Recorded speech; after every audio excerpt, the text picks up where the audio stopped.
Good morning, and we're live here at the headquarters for the Og Mandino Leadership Institute. So excited to be here. We're going to just give everybody a few moments to jump on. Falling in love with these 7:45 moments.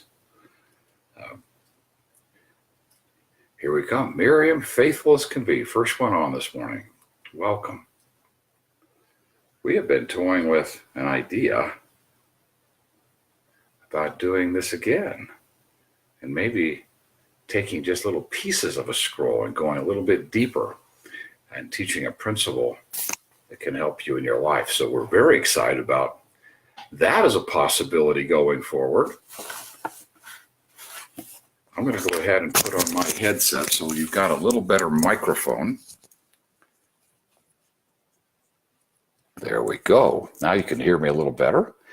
So excited to be with you this morning. Oh my goodness, we get to take on clearly one of my favorite scrolls.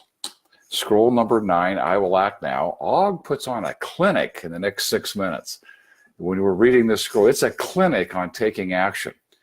Now I'm thinking that he writes all 10 scrolls in one night. He finishes at 9 o'clock. This is somewhere around 5 or 6 o'clock in the morning.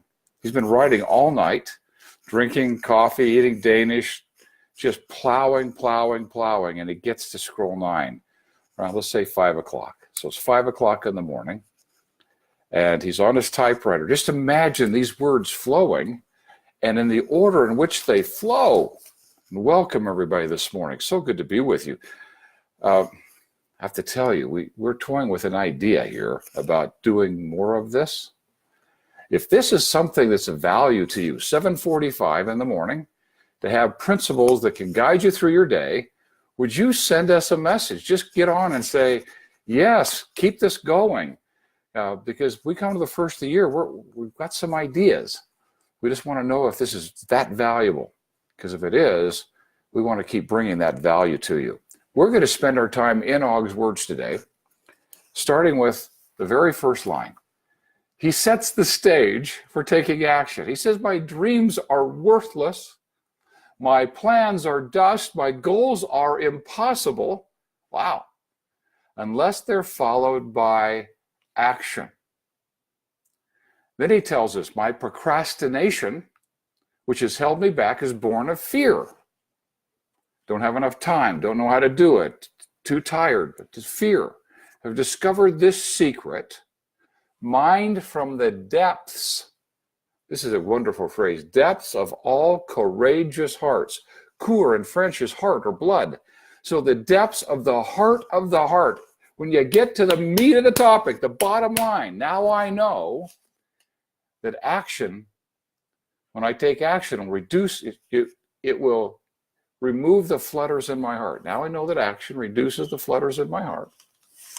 Now I know, this is a great principle, that action reduces the lion of terror to an ant of equanimity.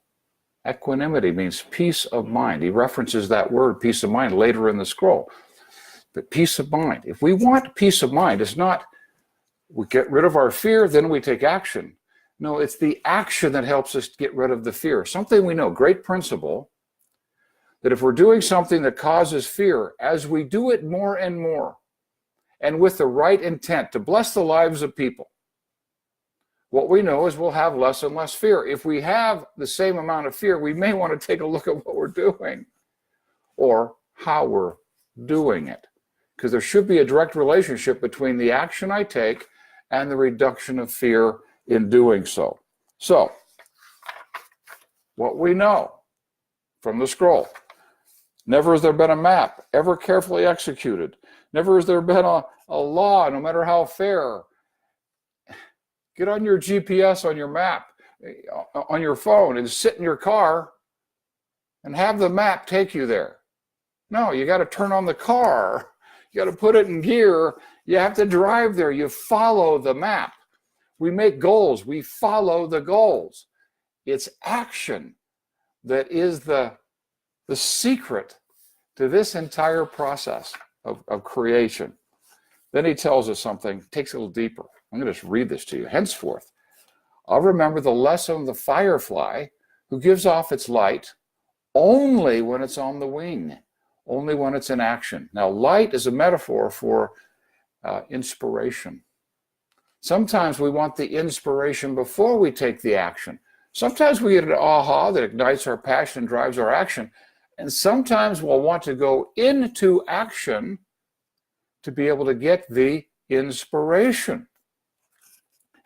I remember a client saying to me, they'd been to a sermon on Sunday and the pastor said, God does not drive parked cars. Well, inspiration doesn't always show up when we're the parked car. If we're parked car, the map is of little value to us, no matter how accurate it is, no matter how clearly it can tell us where we're supposed to go, no matter how long we're supposed to take. Nothing matters unless we start the car and put it in gear. We take our lives to that next level. Then he says, I will avoid the tasks of today. I will not avoid the tasks of today and charge them tomorrow. For I know that tomorrow never comes. Tomorrow never comes. It's always today. We talked about this in scroll 3. It's today, right now. It's now. It's still now. It's still now. 24 hours from now, it's still now. 24 years from now, it's still now. It's always now. So act now. Now. I will act now. I will act now. I will act now. Henceforth, I'll repeat these words again and again and again, each hour, each day, every day, until the words become such a habit as my breathing, and the actions which follow become as instinctive as the blinking of my eyelids. Now, we've talked a little bit about this, setting a goal, making the decision, cutting off, and the actions follow. Yeah, the actions just follow. They become as natural as our breathing. Then he gives us several examples. When I awake, I will say them and leap from my cot, while the failure sleeps yet another hour. What time are you going to get up tomorrow morning? When I enter the marketplace, I will say them and immediately confront my first prospect, while the failure ponders yet his possibility of rebuff.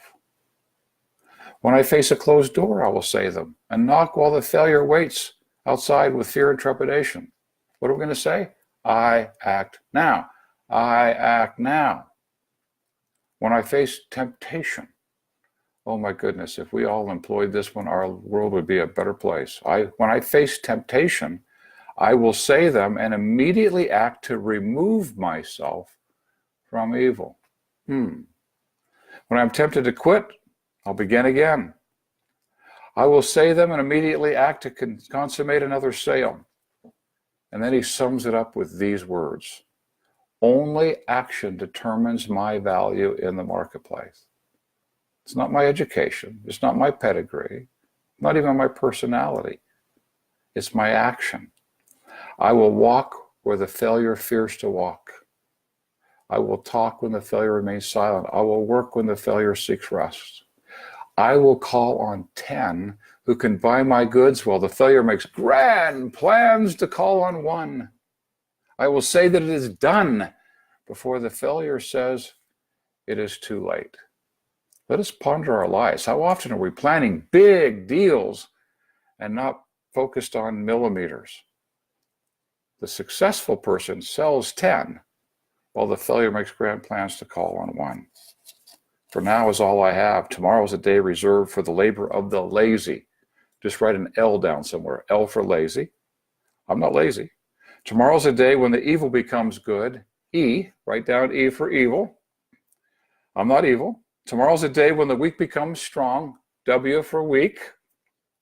I'm not weak. Tomorrow's a day when the failure will succeed. F for failure. L-E-W-F spells loof. I was at the office late one night working on the practicum, and I was pondering this word aloof. I want to share with you what I wrote. This is just fun. Don't be aloof. Don't be aloof. I'm not lazy, the aloof said with a smile. It's all figured out. Got it filed in my file.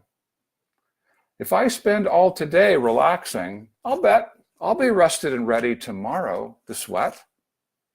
Me evil? The Loof said with a grin. How could you utter such nonsense? Such sin? Wait till tomorrow, as idle minds would. It'll be out of my system. Tomorrow's for good. So my productivity's down a little this month, and last month and last year. Haven't you had a slump?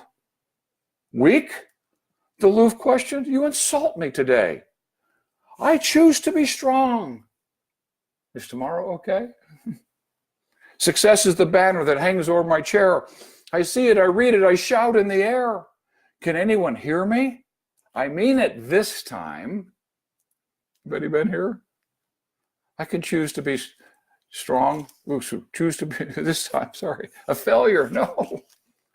Tomorrow's success will be mine. And so we hear such repetitive oration from Loofs who love procrastination. Everyone knows the price they will pay for when tomorrow is here. It will still be today. Oh, let's not be Loofs, lazy, evil, weak, and a failure. Act now. And then he ends with this. When the lion is hungry, he eats. When the eagle has thirst, he drinks. Lest they act, they will perish. One of my favorite lines in all the scrolls is next. There's more quotable quotes in this scroll than almost all of them combined. I hunger for success. Feel it? I thirst for happiness and peace of mind. Lest I act, I will perish in a life of failure, misery, and sleepless nights. And then something he wrote that wouldn't even be discovered for a long time. I will command, and I will obey my own command. Are we schizophrenic here? No. I will command, and my habits of thinking will obey my command. I'm going to take charge of my habits of thinking. Success will not wait. If I delay, she'll become betrothed to another and lost to me forever. This is the time. This is the day. You are the person. I will act now. We have dreams. We have plans. We have goals. All are of no value unless they're followed by action. Now, a promise to you. If you read this scroll 3 times a day for a week, just a week, you're going to find yourself looking at a challenge that needs to be handled, a task that needs to be completed. And you go, oh, it's kind of late. I'm going to do that tomorrow. And all of a sudden, you're going to hear the words, act now. And when you hear them, just know that's the real, genuine, authentic you. All the dialogue that's trying to talk you out of doing it, that's your unhealthy habits of thinking. Maybe it's self-directed challenges with obligation, have to, should, must, need to, fear of consequences if I don't. Or we've been fantasizing, we just don't have time and I'm exhausted, I feel overwhelmed. Go take your habitfinder.com, please. Find out what habits of thinking are the ones that are the dominant voice in your head. For some of you, they have become your voice. They are not you. You are the one who can step back and I command. Those habits of thinking will obey my own command. Metacognition. Og talked about it in 1968. He's so far ahead of his time. That's why these scrolls are timeless. We need them more today than we've ever needed them. Because we're living too much in our mind, in fantasy, frustrated that life's not turning out the way we wanted it, and we're beating ourselves up. Great solution? Make the now your primary residence. The now. I will act now. Live here. Go to your mind to get an inspired idea. But be in action, in creation. At the end of the day, you get to have a moment of celebration. Create, celebrate, create, celebrate, create, celebrate. I will act now. Let these words into your soul. And most importantly, hear your real voice. The first time I heard this voice, I was on a football field in the 9th grade. Some of you know my story. For lots of reasons. But it felt like it was in the distance. And as it got closer and closer and closer, closer, I could hear it. And then I owned it. You want to own this voice that says, I will act now.